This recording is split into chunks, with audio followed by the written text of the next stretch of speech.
Again, I just want to take this opportunity to tell you I appreciate your participation in this time of worship, whether you're on site or online. We're grateful to have you with us. So, we're in a new series. Well, this is the second part of this series we're involved in today. This series is called Signs. Unanswered prayers, by the way. We're going to talk about this today. Unanswered prayers get a lot of people stuck. Our wheels start spinning in our spiritual lives when our prayers aren't answered. Particularly if they're not answered the way we expect them to be answered, or, as if, Jesus didn't really pay attention to the directions we gave him. I don't think there's anybody who's ever prayed who has not experienced Jesus doing something besides what we asked. Right? Jesus often doesn't do what we ask him to do, when we ask him to do it, and how we ask him to do it. And some people are stuck thinking, well, Jesus is okay, but, that's all well and good because I'm okay too. There's no need for me to change him. He doesn't answer prayer like I think he ought to answer prayer. So, I'll let him live and expect him to let me live. They're stuck somewhere out there. They know enough to be aware of Jesus, but not enough to love him. And then there are people who've been Christians and been in the church for a long time, and they're dragging their heels, refusing to really surrender their lives to Jesus as their king, because they think that since Jesus didn't do what they asked him to do, when they asked him to do it, and how they asked him to do it, that they can't really trust him. After all, he doesn't take directions very well. So that brings us to this interesting question, whether you're not really a follower of Jesus, or if you are a follower of Jesus who's, in either case, you're kind of stuck. What can we do? What do we do when Jesus doesn't do what we ask him to do, when we ask him to do it, and how we ask him to do it? What do we do when he doesn't follow directions very well? Well, the father of a sick son may have asked the very same questions in the middle of the event we're going to look at today. This is an event from Jesus' life recorded by John in what we call the Gospel of John. John chapter 4, verses 46 to 52. But we're jumping in the middle of the story of Jesus' life. Well, not quite the middle, but toward the beginning of Jesus' life. Stuff has happened. So let me give you a quick backstory. We're not even at the beginning of chapter 4. So at the beginning of chapter 4, Jesus went through a village in Samaria on his way home from the Passover feast in Jerusalem. There's something you need to know about the Jews and the Samaritans. They hated each other.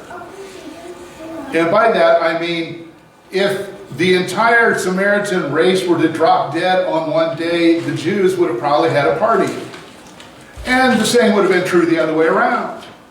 They not only were ethnically different, they were ethnically cousins, and they were religiously cousins. And so they had arguments over who really was a descendant of Israel and Jacob, and who really is worshiping God the way God deserves to be worshipped.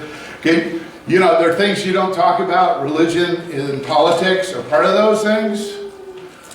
I want to advise you also not to bring up ethnic issues, unless you want to get into some interesting conversations. Here you got these people couldn't stand each other because of their religion and because of their ethnicity. It was such a bad thing. There was so much bitterness and long-standing tension between these two groups that most Jews who lived in Galilee, the northern part of Palestine, where Jesus lived and where he grew up, most of them would go way out of their way to avoid going through Samaria to get to Jerusalem. They would cross the Jordan River, go down and come back across the Jordan River. Crossing the river, you know, it's bad enough when the bridge is up in this town. Mm-hmm. None of us in this room remember the days when there were no bridges across that river. But when there are no bridges across the river, you got to go way out of your way to find a place where you can get across. And then way out of your way to find a way. And the Jews where Jesus grew up and where he lived would just as soon go way out of their way as to be around Samaritans. And yet Jesus, as he often did, ignored all the cultural norms and went right straight. He took the shortest route. And he went and he stopped at a little village in Samaria. He avoided, he ignored all the cultural norms, and he went through Samaria, and he stopped in Samaria, and he had a conversation. He broke another big rule. He talked to a woman in public. I mean, men wouldn't even talk to their wives in public. They might possibly, if they were still young, talk to their moms, but even then it was a stretch. And yet Jesus carries on a conversation with a Samaritan woman. And then, when they asked him if he would stay, he said, sure. I'd love to. And he stayed for a couple of days. Now, that brings us to where we are now. He finally returns to Galilee, where he had grown up. It's kind of like his home county. Yes. I just remember, I forgot to put a picture up there. I'm sorry, but most of you can remember this. On our way home from Indiana, our family has a landmark or two that says we're almost home. And it's the Bronner sign with the Santa Claus. There are two of them. The first one we go, oh, we're almost there. Second one, we're getting closer. And then, of course, there's the Zilwaukee Bridge. All right? Those are the mile markers. When we're heading home, we know we're getting close. I don't know what the mile markers were for Jesus was he's going back to Galilee, but there had to be something. Because he's getting back into Galilee, his home county, so to speak. His home area. So, John chapter 4. There we go. John chapter 4, verses 46 to 52. Once more he visited Cana in Galilee, where he had turned water into wine, and there was a certain royal official whose son lay sick at Capernaum. So Jesus returned to the hills of Galilee. And he went back to the little town of Cana, which wasn't far from the town where he grew up, in Nazareth. It was about 20 miles from Capernaum. Galilee's hill country, Capernaum was down in the valley, right next to the Sea of Galilee. 20 miles by foot. Can't just hop in the car and go. You got to walk there. This father found out Jesus was back in Galilee. But it tells us in verse 47, when he heard that Jesus had arrived in Galilee from Judea, come back from Jerusalem, he went to him and begged him to heal his son who was close to death. So this royal official, this powerful man, and his son lived in the 20 miles away, and he's traveled 2 days to get to Jesus. climbing up out of the valley into the hills and finding Jesus in this little town of Cana. And he's asking him to beg and begging Jesus to save him. He's desperate to save his child. He'll do anything. And he's heard this guy can help. And so he's come and he wanted Jesus to follow him back to the family home and heal his son. He wanted Jesus to drop everything and hurry home with him. And Jesus says to him, unless you people see signs and wonders, you will never believe. Now, I just want to pause and think about this for a moment. Signs point to something, to some place or someone. They are not the destination. When our family sees this Bronner sign with Santa Claus, we are not home. We're getting there. We're not at Bronner's either. We're on I-75 at the exit. That's where the Frankenmuth exit is. That's where that first one is, in case you don't remember. We know we're afraid, but we're not even at Frankenmuth. We're still on I-75 by a sign that says you're getting there. Signs are things that point to the destination, to the ultimate place. They are not the destination. However, it is our human tendency to make the miracles of Jesus' kingdom and his presence with us our target. It is our tendency as human beings to want the blessings, the surprises, the miracles. And that's the reason Jesus responds to this man the way he does. Just a gentle reminder, hey, signs are important, but they're not where we need to go. They're just to point you to where we need to go. Now this father could not take no for an answer, so he says to him, sir, come down before my child dies. And Jesus says to him, go. You're not following directions very well, Jesus. I said, come down to my house to heal my son. And Jesus says, go. Your son will live. And the man took Jesus at his word and departed.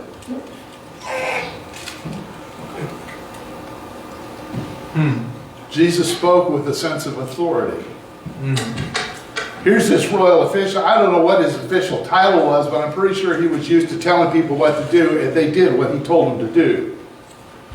And then he finds this carpenter slash rabbi who has a reputation for bringing healing to people. And when he tells him to come to my house, you know, this is like an official, you can't really refuse to do this invitation. And he issues this command. This carpenter turns around and goes, you go on home. Your son will be fine. And the man, there's something about the way Jesus spoke. I mean, this guy has traveled 2 days to get here. But when Jesus said, go, your son will be well, there's something about the way Jesus said it. This man took Jesus at his word. And while he was still on the way, his servants met him. So his servants meet him part way as he's on there. They're running to tell him. And I'm pretty sure, you know, I don't know, if it had been me, if I saw people coming toward me, and I had left home and my son was sick and nearly dead, I would assume that they're coming to tell me he didn't make it. Imagine his surprise when they said, your boy is fine. Your boy is living. And so the father inquires and it says, at what time did my son start getting better? And they said to him, yesterday at 1 in the afternoon, the fever left him. Then the father realized that this was the exact time at which Jesus had said to him, "Your son will live."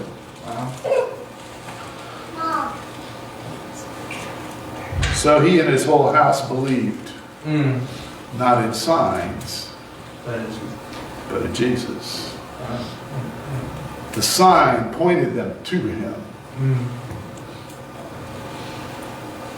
And John concludes by saying this was the second sign Jesus performed after coming from Judea to Galilee. The first one was when he turned water into wine at the wedding in Cana. So what about us? What do we do when Jesus doesn't do what we ask him to do, when we ask him to do it, the way we ask him to do it? I think if we could bring this father here with us that we just read about, I believe this father with the sick son would say, you can take Jesus at his word. Jesus did not do what the father asked him to do, but his reply was all that that desperate dad needed. Jesus often doesn't do what we ask him to do, but we can take him at his word. You know, he doesn't take instructions very well because, well, he is, after all, literally the King of Kings and Lord of Lords, the ultimate authority in and beyond the universe and all of creation. So he's large and in charge, to borrow the phrase. He's not required to take directions from us. Now, whether we're stuck before we really dig into a true investigation of who Jesus is, or we're stuck in those opening stages of following Jesus, to take him at his word when he doesn't do what we ask him to do requires paradigm shifts, changes in the way we think. On one hand, we need a whole new self-concept. We need to change the way we look at ourselves. What do you mean by that? I'm glad you asked. We need to stop thinking that we know what needs to happen, when it needs to happen, and how it needs to happen. And recognize that there's a real possibility we don't know everything. And we don't really have our act together. So on one hand, we need to change our self-concept. On the other hand, we need a deeper understanding of who Jesus is. We need enough humility to admit that we don't know everything, and that we need to begin, on the other hand, to acknowledge that what we ask Jesus to do may not happen because he's got a better plan. Or there's a whole lot more involved than what we assume there is. And we need to shift our trust and confidence to Jesus instead of to our own just sense of what needs to happen. We need to stop thinking we know and recognize that he knows a whole lot that we don't know. See, his kingdom invades and restores our broken world. He is constantly at work in our world, in our nation, in our families, and in our lives to fix us. We are broken.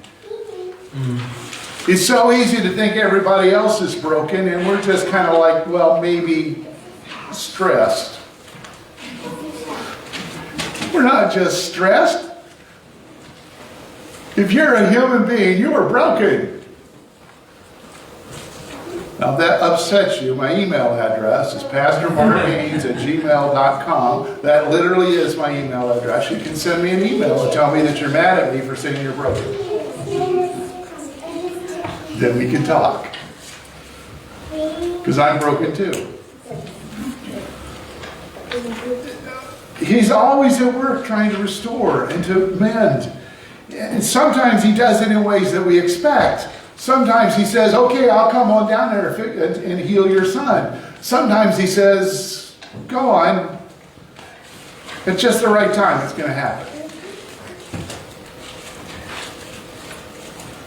So if you're stuck, what can you do to get moving? What can you do to get moving? Well, I'm going to suggest to you today's sermon in a sentence, and that is, let's gaze on Jesus' cross-shaped love. But what do I mean by that? Think about Jesus on the cross. That's what it looks like when the King of Kings comes to rule in our world.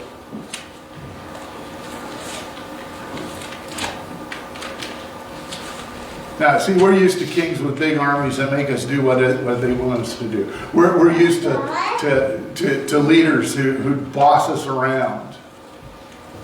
We're used to people exercising power. And here's the one with all power, and he shows up and lets us nail him to a cross. That's what it looks like when the king shows up.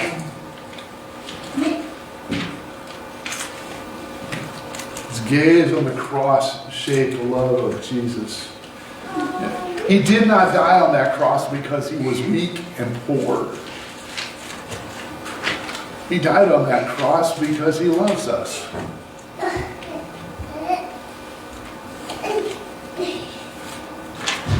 So, let me give you 3 practical ideas to say, let's gaze on the cross. That can sound kind of mystical, mysterious. How do you do that? I mean, that was 2,000 years ago. So here are three practical ways that we can start doing that. One is to read or listen to the accounts of Jesus' passion and his crucifixion. There are 4 really good records of it in Matthew, Mark, Luke, and John. Do you want to know how important it is? The biggest portion of those 3 records of Jesus' life detail the last days of his life. I mean, there are whole things left out. Like, what did he do for the first 30 years before he showed up? He was a carpenter. He built things. That's all I can tell you. I mean, I assume he did. It would be kind of hard to provide for his family if he didn't. You know, his mom and his brothers and sisters and dad and all that was his job as the firstborn, to take care of the family. He had to build stuff. He was a carpenter. But other than that, I have no idea. From the time he was 12 in the temple to the time he was 30 or so when he showed up at the Jordan River for John to baptize him, we have absolutely no idea what he did. There have been all kinds of weird stories. Weird stories. So what do we do? Read and listen to those accounts of Matthew, Mark, Luke, and John. Read and or listen to them. That I would suggest to you is like the best and first thing we ought to do. The second thing that might help is watch a movie like The Passion of the Christ. It's a movie, so there will be things that aren't quite like what's in the records of Matthew, Mark, Luke, and John. Every single movie I've ever seen about Jesus, there's been stuff I've gone, okay, they took a little license there. Part of that is because when I read, I do a movie in my head. And so when the movie doesn't match my movie, I'm. So you can watch a movie or movies about Jesus' passion. But then I would encourage you to discuss your observations and your thoughts as you read about and think about Jesus' death on the cross for us. I would encourage you to find a couple of people, 2 or 3, or depending on how extroverted you are, and fine to talk to them on the phone, since we need to do the distancing issue. You can talk to them on the phone, or this is a great day to stand outside, 6 feet apart. Viruses will freeze in the air and just fall on the ground. All right, my daughter's looking at me going, that's not really good information. Yeah, the joys of having a daughter who's into public health. That's okay. Yeah, so get together, some way, shape, or form, safely, warmly, and talk about it together. Talk about your observations of what Jesus did, how his love prompted him to go to the cross for us. He didn't have to do that. There is nothing that says God has to die for us. Nothing. But he did. Because he loves us. Now I know we are really good Protestants, because about 7/8 of you are already on Sunday morning going, he's alive again. It didn't, you're right, he didn't last, but he really was dead.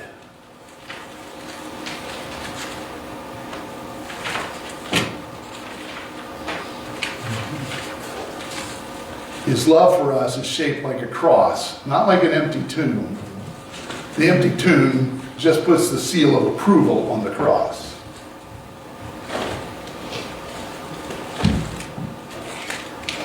So, we need to gaze on the cross, on the love, the cross-shaped love of Jesus. We need to think about it and focus our attention on it and allow it to begin to shape the way we think and act.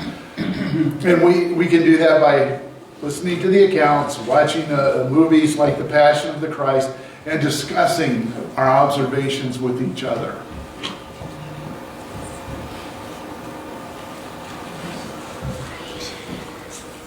I want to invite you to pray with me. Let's talk to Jesus about gazing at his love and his cross.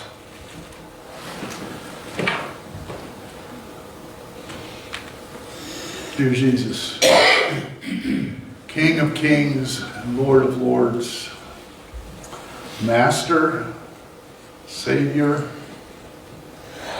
Prince of Peace, the all-powerful one, the all-knowing,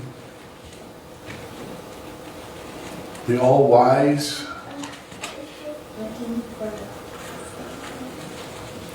we have a problem with the cross, with your cross. Those of us who are religious want miracles and power. But you appear to be so weak and helpless as you died.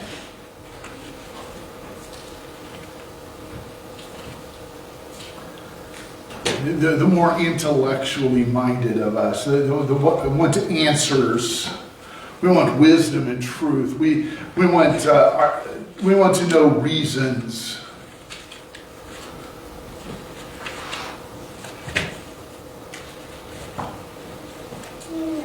But your death on the cross seems so senseless. There surely had to have been an easier way. There had to be another way.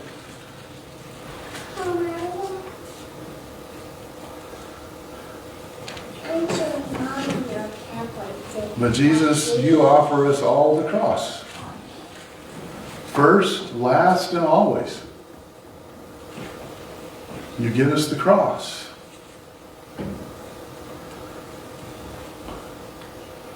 It's a stumbling block for some of us, for many of us. As we gaze on your cross, it seems like both your power and your wisdom are missing. But your power and your love and your wisdom is what led you to that cross. And that doesn't make any sense to us. You know, we prefer not to dwell on suffering. We want to charge ahead to Easter morning, Sunday morning. You are, we don't mean to say this, we don't say it lightly, you are the strangest king we've ever encountered.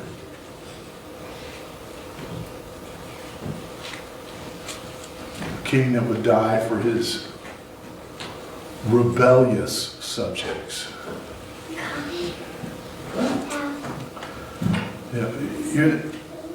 You sacrificed your life to conquer our enemies. You endured suffering, pain, and rejection to show your love for us.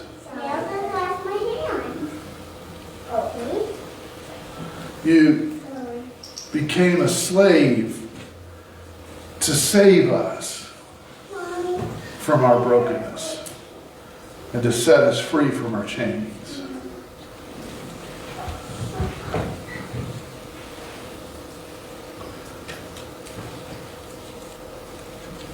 Your cross reminds us that things are always darkest just before they go pitch black.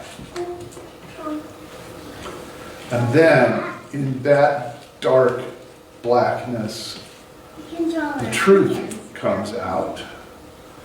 The truth that our power, or our wisdom, our smarts are never enough. Never. We discovered that we need to rely solely on you. So Jesus, keep us close to the cross. Take us to the cross and break us out of our ruts. Set us free to begin to ask questions and to learn about you and be willing to change our thinking and our actions in response to who you are. Break us out of our ruts so that we recognize that you really are the King of Kings and we can trust you because no one else loves us like you do. I'm going to draw a star.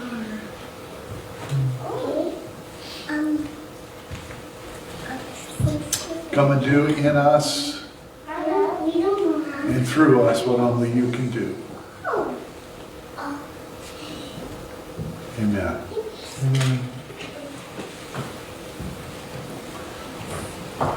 Well, again, thank you for connecting with us and participating today.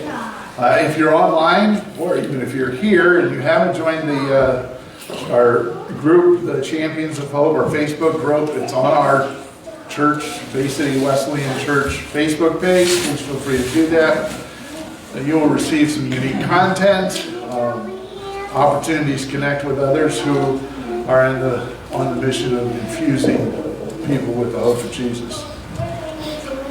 I want to remind you, Jesus sends us to follow him and to go with him to give our lives for the world, for those who don't know him yet. Introducing others to the Holy Spirit's powerful love and will always involve weeping and wrestling and struggle, just like it did for Jesus. But that's what he means when he says to us, pick up your cross daily and follow me. So, you are sent to join Jesus as he invites people into his kingdom family. Go in the power of his Holy Spirit and join him. Amen.